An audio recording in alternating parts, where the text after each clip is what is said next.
So, Verna, nakamute ka?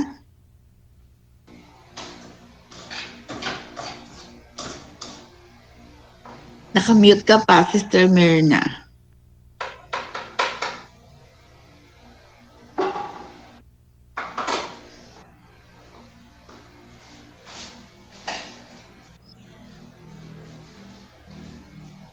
Bakit ayaw yata?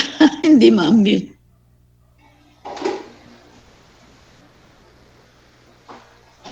Hindi pa. Yun. Okay.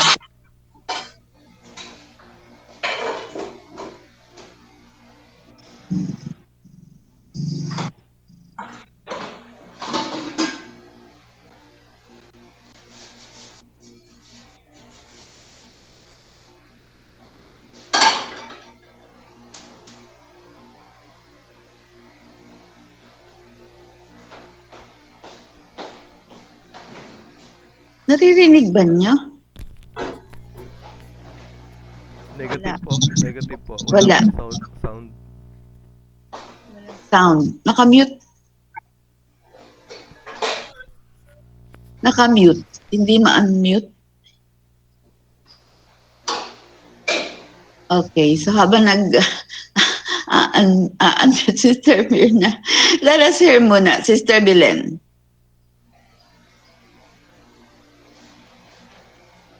Yan. Purihin po ang Panginoon. May song. Yes.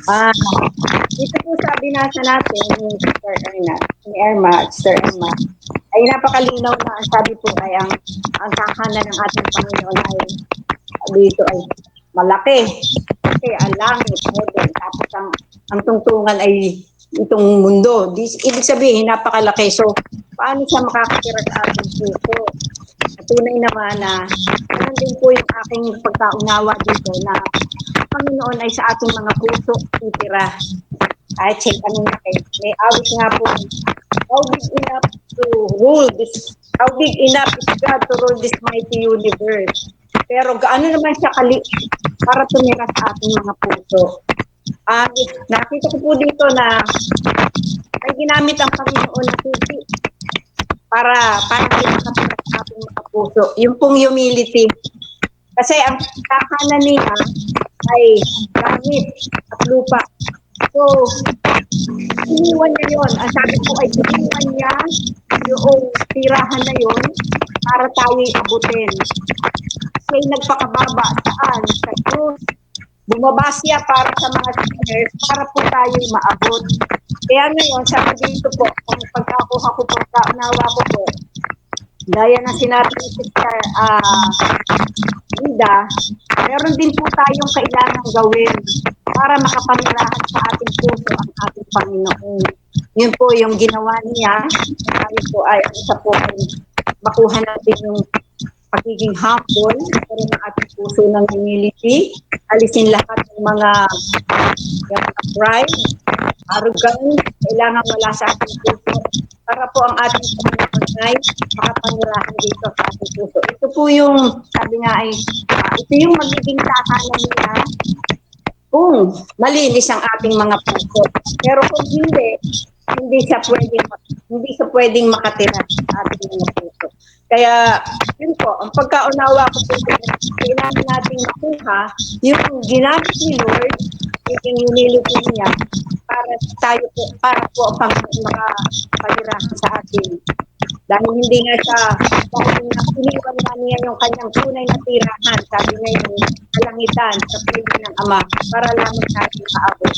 So, para naman natin maabot at makapatuwa at ang Panginoon na nira sa atin, gagayahin natin yung kanyang ginawa. Amen? Yan. Okay po, kahit medyo choppy. Palitan mo na kay Sister Belen yung cellphone mo. Masakit sa tenga. Ayan. So, sino pa po? Meron pa po bagang hahabol. O, parang gusto rin ni Sister Beck. Glory to God. Parang kami ni Sister Belen naman.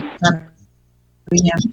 Ganito ang sabi ng Panginoon, ang langit ay aking luklukan at ang lupa ay aking tungtungan. Interpret ng Panginoon. Napakataas niya. Napakalawak niya. Di po ba? Para hindi maabot ng Panginoon ng bawat isa sa atin. Para hindi mahipo ng Panginoon ang bawat puso ng bawat isa saan ka man naroroon. Subalit sabi nga ni Sister Belen, ang Panginoon, the Holy Spirit ay hindi siya mananahan sa isang taong kung ang puso mo ay punong-puno ng karumihan, kung punong-puno ng galit ang iyong puso. So kailangan tayo linisin yung bahay, no? Linisin yung puso natin upang ang banal na espiritu ay makapanahan sa atin. Napakalawak niya para hindi niya maunawaan kung ano yung nararamdaman ng puso niya na gusto niyang panahanan. Kaya nais din ng Panginoon na linisin, no? Na maging malinis tayo sa kanyang harapan upang siya ay makaluklok, maging luklukan yung ating mga puso. Yun lang po. Amen. Okay po.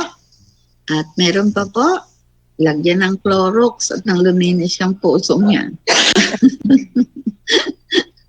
Okay po. So, kung wala na po, tayo po ay mananalangin na. At meron po ba tayong mga special prayer request?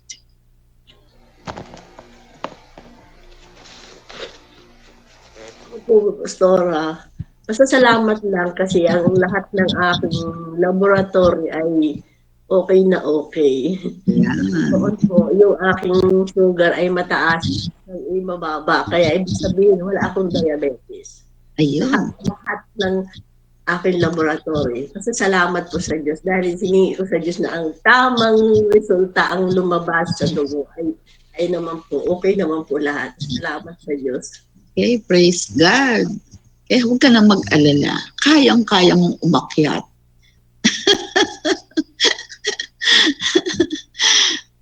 Okay po. At hindi ka pa matanda.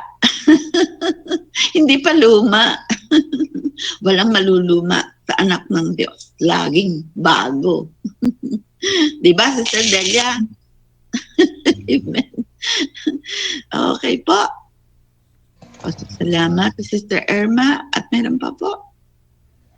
So, sino ang pa-partner muna? Kay Sister Medi? Kahit mo closing na lang. Closing na lang daw.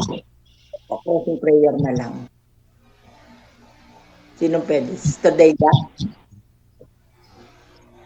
Sino ang inire-request mo na mag-closing? Sister Deida po. Ayun. Hindi ako may sabi, ha? Ikaw na lang sa closing ako babasa. Pwede? Closing. Pwede yan. Kay Pwede. Sister. Nariyan Mr. Los nag-sorry. Ah? Opo, nag-chat. Sorry daw, chat ng hali. Tingnan na dyan na. Oy, ano? Sister Deida, Makakapasok ba, Sister Luz? makakapasok. Para siya na rin ang pumartner kay Sister.